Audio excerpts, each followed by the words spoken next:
Well, we've come to the end of the road, but what a final episode that was. I mean, my god, did you see it?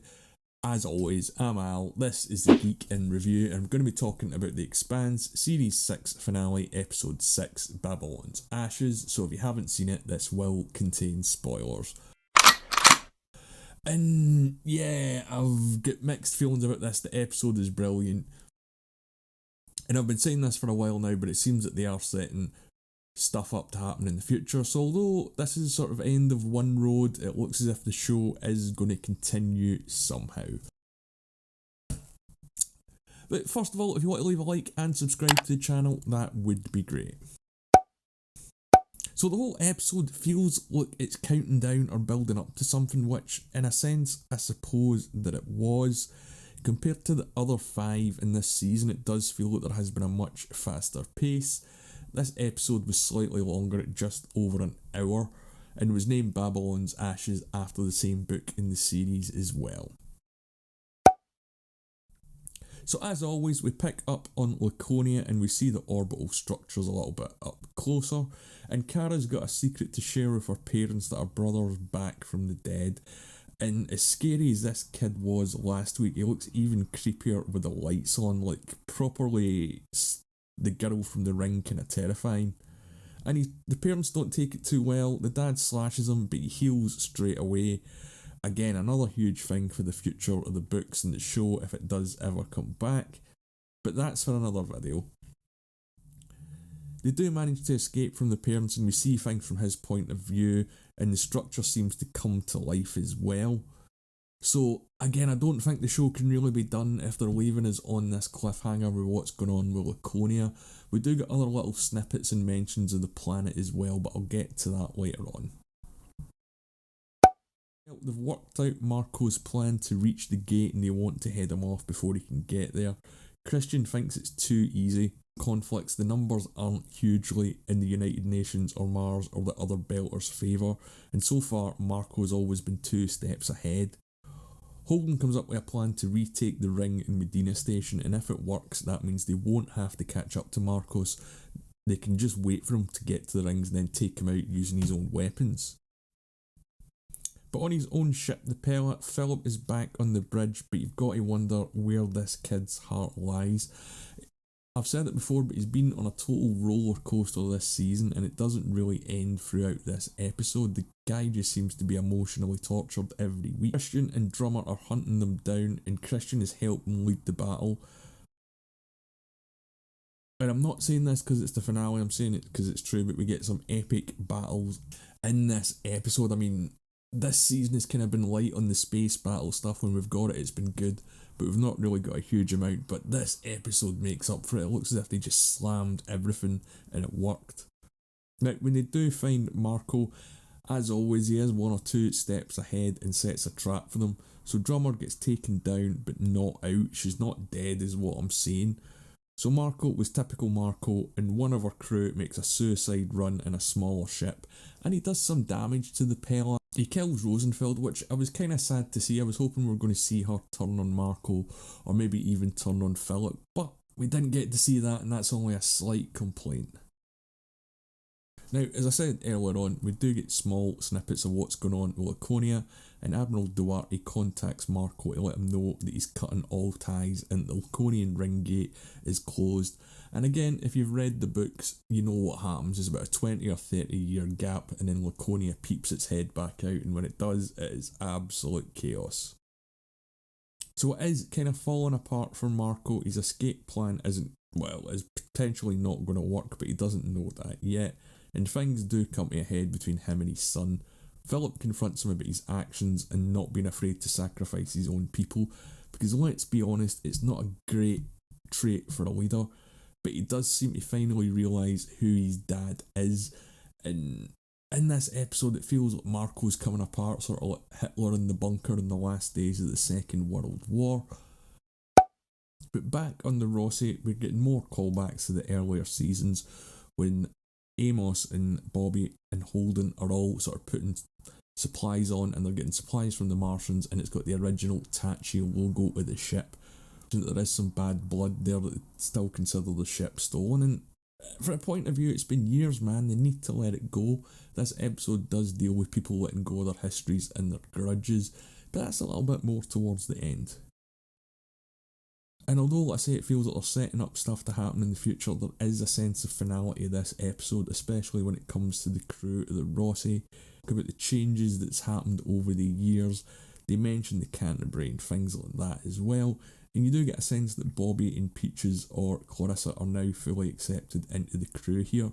There's a big sort of final scene where they all have their big dinner or their last meal together before they go into the battle, and it is kind of touching but not overly sentimental. You feel like everyone's just trying to get ready for what's coming, and yeah, because they know they're going to go into something that they might not come back from, and it works really well for tying up the story, and it works really like on an emotional level for these characters as well, that they're all sort of now sitting down with each other and putting all their bullshit aside. But speaking of Clarissa, her health is failing. She did mention it earlier on in the seasons, and in this episode she learns that she's only got a maximum of 5 years to live before her system starts collapsing. Which I think is a shame. She's one of the characters that wasn't really developed this season with a shorter episode run, but what we've seen where it's been really tightly packed and the moments that she's had with the crew I think has really worked as well. They need to hook up with another ship to attack the ring gate, and Amos wants to go with the team attacking in Bobby, so he leaves Clarissa on the ship as the engineer. And the whole attack on the rings is like completely mind blowing. All I could think about when I was watching this was, I want to see it on the cinema screen. I'm not going to show all of it here, I'm just going to show a few clips not to spoil it, but if you're thinking about skipping this episode or you're not sure if the finale is going to be any good, just watch it for the ring battle, because from start to finish I would say it's arguably the best battle the Expanse has done in its 6 seasons.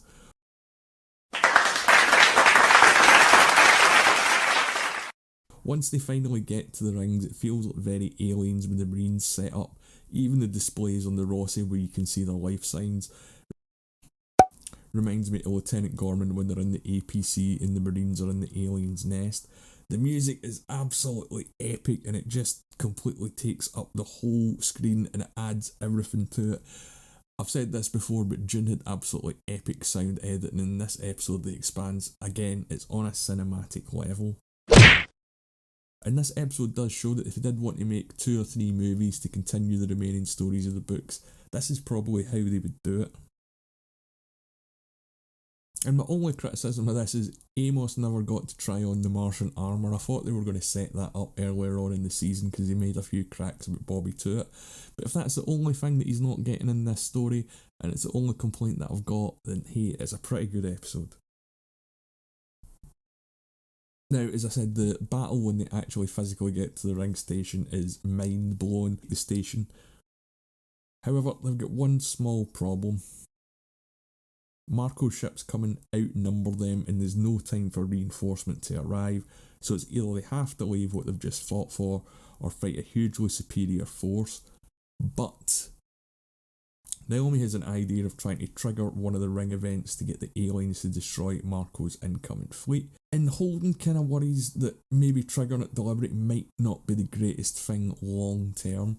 Now, they haven't really leaned into the aliens or the ring aliens or what's destroying ships that much in this season. Again, I think that's another reason they're going to set something up in the future.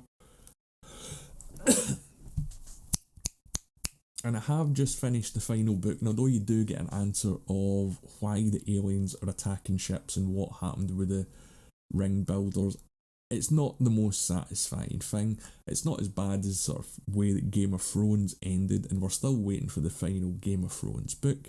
But yeah, of course they're successful and Marco's fleet gets destroyed before it can cause any damage. So although it is a victory, you've got to wonder what's going to happen long term with this. After all the big battle scenes have been resolved, we do get everyone sitting down at the table talking about what's going to happen next. They want to set up a transportation union, which again, you'll know if you've read the books what happens there. And people now seem to know about the ring aliens, but it doesn't really get mentioned too much and it doesn't really seem there's any sort of huge looming fear. Holden says that they need to make sure that they focus on it, but it doesn't seem to be his primary concern or anyone else's. They're trying to lay out the future here, but the wounds of the past are still open for a lot of these characters sitting at the table. Holden does give a pretty good speech when he's at the table, but it does ring a little bit too true to the real world, and the show has slapped hard before, but it's never really slapped directly this hard. Holden gets elected to the position of President of the Transportation Union, so he becomes the most powerful man alive, which, considering he didn't want any responsibility in the very first episode of Season 1, this is quite a change.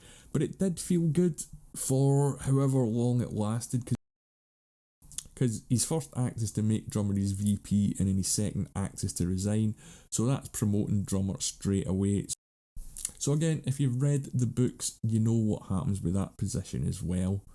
Christian doesn't take it well, but she's got to accept change, and again, it's all about trying to close the wounds.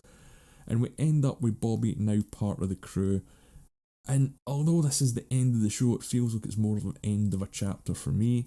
With all the Laconia stuff set up, I can see that I can maybe complete the story with less episodes that are longer if they follow this format, especially if they are of this quality. Now, The Expanse has been a pretty solid show from start to finish.